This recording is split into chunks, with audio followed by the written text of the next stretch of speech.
Welcome back बच्चों। आज शुरू करने जा रहा हूं एक्सरसाइज 3.1 का पार्ट नंबर 3 और इसमें आप देखने वाले हैं क्वेश्चन नंबर 5, 6 और 7।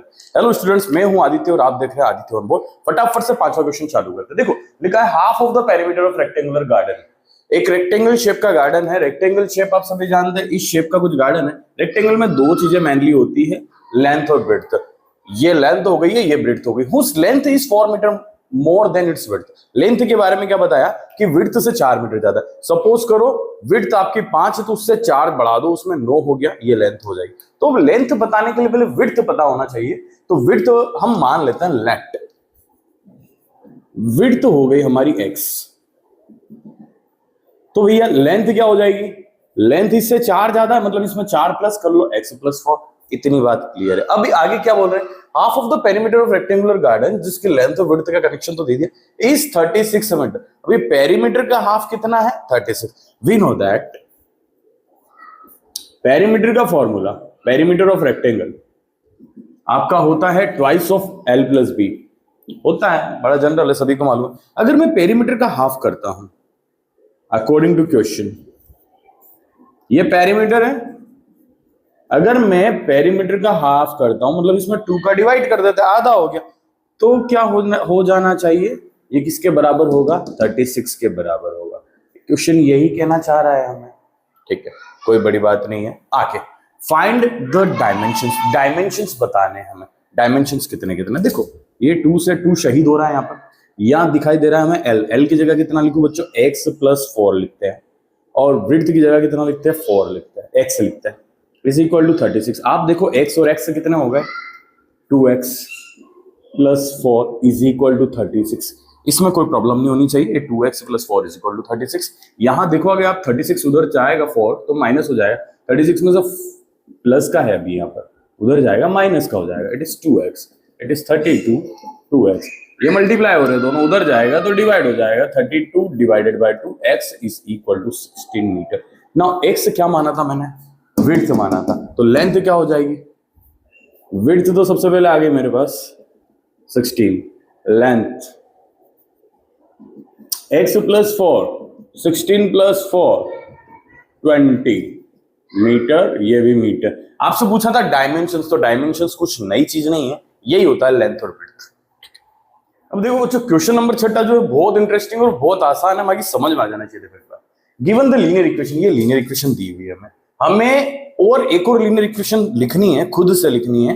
कुछ भी लिख सकते हैं हम, बस शर्त यह है कि पहले केस में हमें ऐसी इक्वेशन लिखनी है कि इस इक्वेशन के साथ अगर उसको देखा जाए तो लाइंस इंटरसेक्टिंग हो।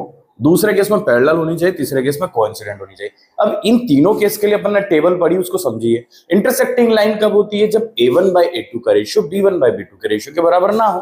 तो मुझे यहां पर इस तरीके की इक्वेशन सेट करनी है कि वहां पर a1/a2 का रेशियो b1/b2 के रेशियो के बराबर नहीं। देखो किस तरीके से करते हैं। इसका सॉल्यूशन लिख रहा हूं, यहाँ 2 है, मैं नीचे डबल करके लिखने की कोशिश कर रहा हूं। 4x, a1/a2 का रेशियो कितना हो गया? 1/2 हो गया। अब b1/b2 मेरा क्या होना चाहिए? बराबर नहीं होना चाहिए, तभी तो इंटरसेक्ट होगी। तो नीचे मैं प्लस के 6 की जगह कोई भी नंबर लिखूंगा, सब मौजूद है। प्लस 6 लिख देंगे तो इंटरसेक्ट हो जाएगी, ठीक है।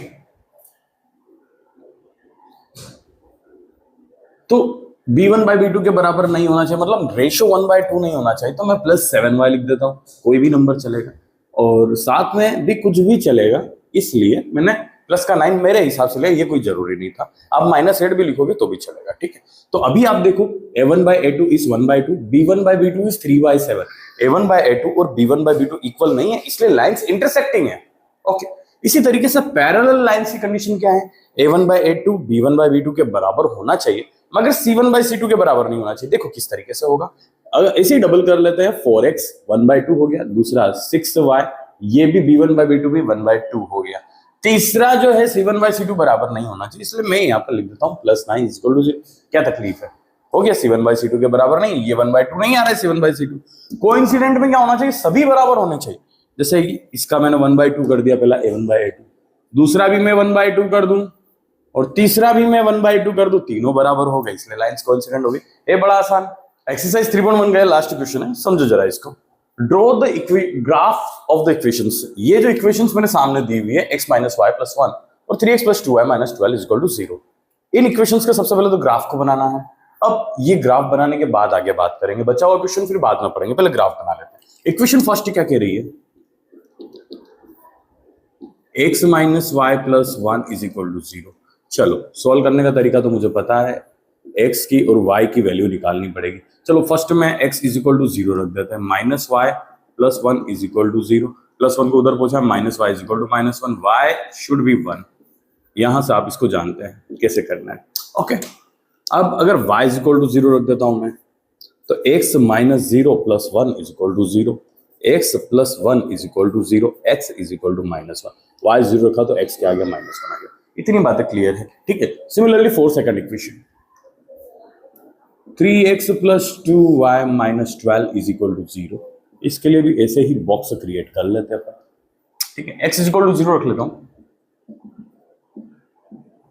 तो हो जाएगा 2y minus 12 is equal to 0, minus 12 उधर गया, y शुड बी 6। जब x 0 रखा तो y कितना आया, 6 आया। Similarly y is equal to जब अगर मैं 0 रख देता हूं तब 3x प्लस 2y वाला ये पार्ट तो 0 हो जाएगा, 0 minus 12 is equal to 0, minus 12 को उधर पहुंचाओगे 3x is equal to 12 and x is equal to 4।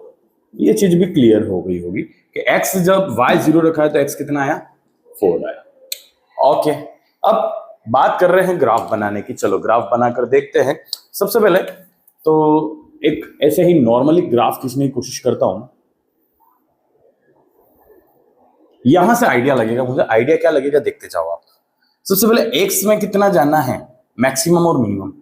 देखो मैक्सिमम 4 तक और मिनिमम -1 तक, तो ज्यादा बात नहीं करते हुए 1 2 3 4 5, मिनिमम कितना जाना है, -1 2, बस इससे ज्यादा तो जाना ही नहीं है।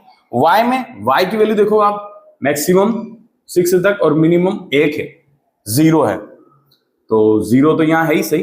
1 2 3 4 5 6 7, माइनस में जाना ही नहीं। चलो फालतू टेंशन ना लेते हुए अब अपन पहली इक्वेशन बना लेते हैं। x 0 और y 1, x में जाना नहीं है, x 0 रखना है, y कितना रखना है, 1। This is the point, x is 0 and y is 1।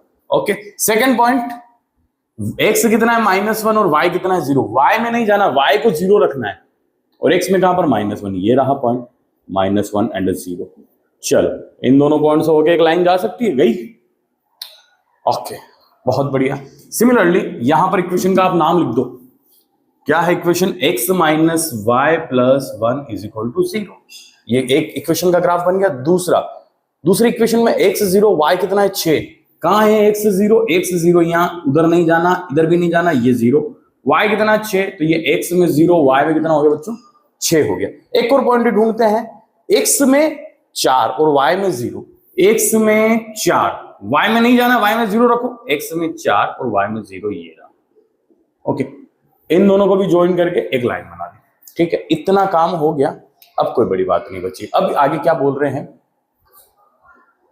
ऐसा होने के बाद determine the coordinates of the vertices formed by these lines, formed coordinate of the vertices of triangle formed by these line. अब ये देखो, ये जो दो लाइनें जा रही है, ये कहीं ना कहीं ट्रायंगल फॉर्म कर रही है। ट्रायंगल तो नहीं, अभी तो एक्स नजर आ रहा है आपको। Formed, triangle formed by these line and x axis. ये जो दो लाइनें हैं, एक लाइन ये है, एक लाइन ये है और एक्स एक्सिस, इनके बीच में कोई ट्रायंगल फॉर्म हो रहा है क्या, तो हाँ हो रहा है, ये रहा, नजर आ रहा है। ओके, ये ट्रायंगल फॉर्म हो रहा है, ठीक है। आगे क्या बोल रहे हैं, एंड शेड द रीजन, और रीजन को भी शेड करो और इसका कोऑर्डिनेट भी निकालो। इस पॉइंट का कोऑर्डिनेट सबसे पहले देखो, y में कितना नजर आ रहा है, 3, x में कितना नजर आ रहा है भाई, 2 नजर आ रहा है, तो कोऑर्डिनेट तो निकल गए। रही बात शेड करने की, तो कोई बड़ी बात थोड़ी नहीं, ग्राफ के ऊपर इसको ऐसे शेड कर दो और ये क्वेश्चन खत्म, एक्सरसाइज खत्म।